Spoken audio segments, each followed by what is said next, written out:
ఆదికాండము చాప్టర్ 30 రాహేలు తాను యాకోబునకు పిల్లలు కనకపోవుట చూచి తన అక్కయందు అసూయపడి యాకోబుతో నాకు గర్భఫలము నిమ్ము లేనియెడల నేను చచ్చెదననెను.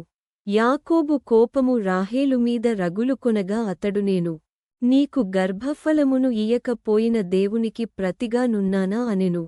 అందుకామె నా దాసియైన బిరహ ఉన్నది గదా, ఆమెతో పొమ్ము, ఆమె నా కొరకు పిల్లలను కనును, అలాగున ఆమె వలన నాకును పిల్లలు కలుగుదురని చెప్పి తన దాసియైన బిల్హాను అతనికి భార్యగా ఇచ్చెను.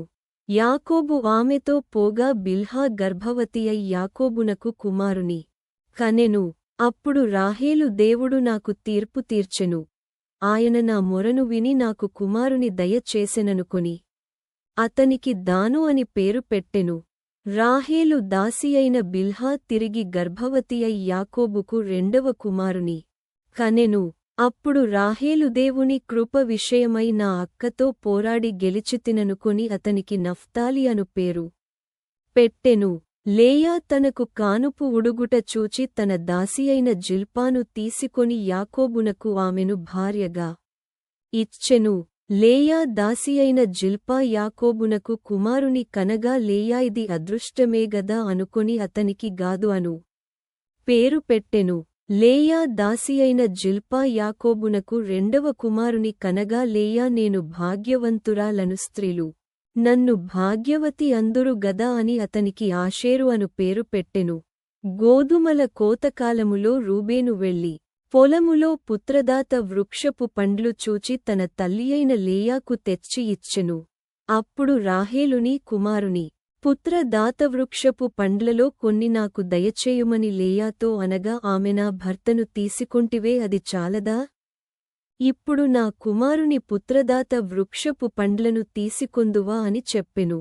అందుకు రాహేలు కాబట్టి నీ కుమారుని పుత్రదాత వృక్షపు పండ్ల నిమిత్తము అతడు ఈ రాత్రి నీతో శయనించునని చెప్పెను. సాయంకాలమందు యాకోబు పొలము నుండి వచ్చునప్పుడు లేయా అతనిని ఎదుర్కొనబోయి నీవు నా యొద్దకు రావలెను, నా కుమారుని పుత్రదాతవృక్షపు పండ్లతో నిన్ను కొంటినని చెప్పెను. కాబట్టి అతడు ఆ రాత్రి ఆమెతో శయనించెను. దేవుడు లేయా మనవి వినెను గనుక ఆమె గర్భవతియై యాకోబునకు ఐదవ కుమారుని కనెను. లేయా నేను నా పెనిమిటికి నా దాసి నిచ్చినందున దేవుడు నాకు ప్రతిఫలము దయచేసెననుకొని అతనికి ఇస్సాఖారు అను పేరు పెట్టెను.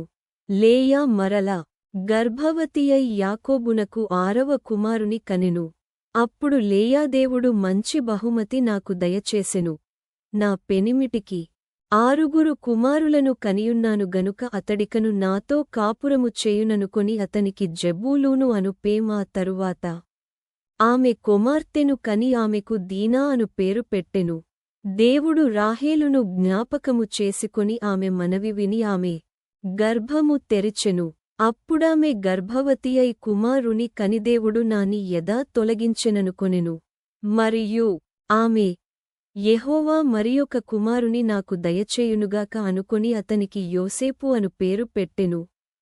రాహేలు యోసేపును కనిన తరువాత యాకోబు లాబానుతో నన్ను పంపివేయుము, నా చోటికిని నా దేశమునకును వెళ్ళెదను, నా భార్యలను నా పిల్లలను నాకప్పగించుము, అప్పుడు నేను వెళ్ళెదను, వారి కోసము నీకు కొలువు చేసితిని, నేను నీకు కొలువు చేసిన విధమును నీ వెరుగుదువుగదా అని చెప్పెను.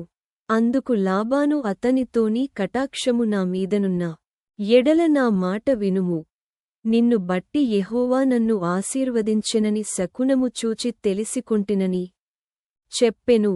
మరియు అతడు నీ జీతమింతయని నాతో స్పష్టముగా చెప్పుము, అది ఇచ్చెదననెను.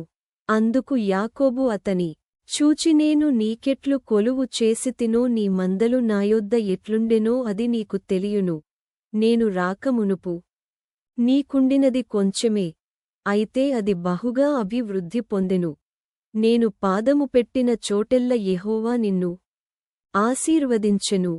నేను నా ఇంటి వారికొరకు ఎప్పుడు సంపాద్యము చేసికొందుననెను.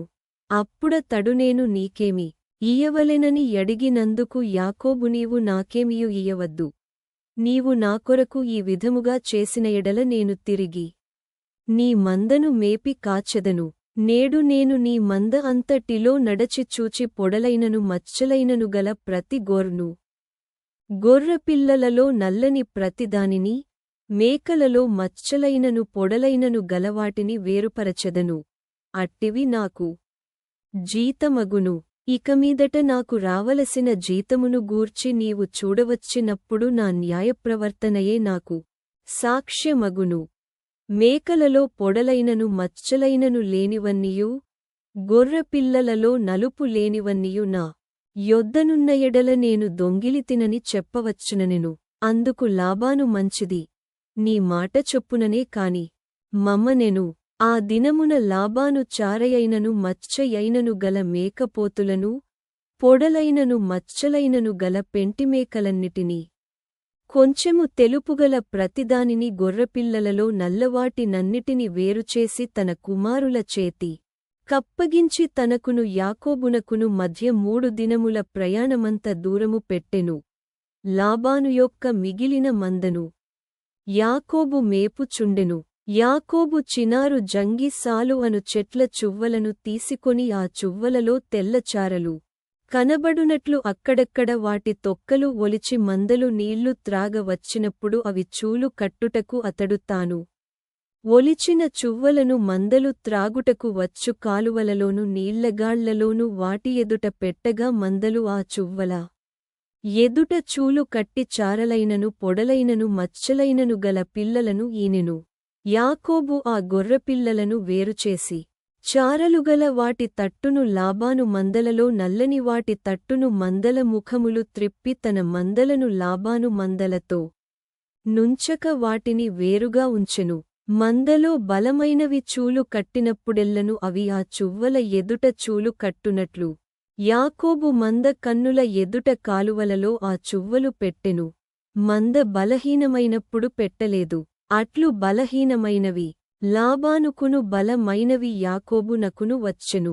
ఆ ప్రకారము ఆ మనుష్యుడు అత్యధికముగా అభివృద్ధి పొంది విస్తార మైన మందలు దాసీలు దాసులు ఒంటెలు గాడిదలు గలవాడాయెను.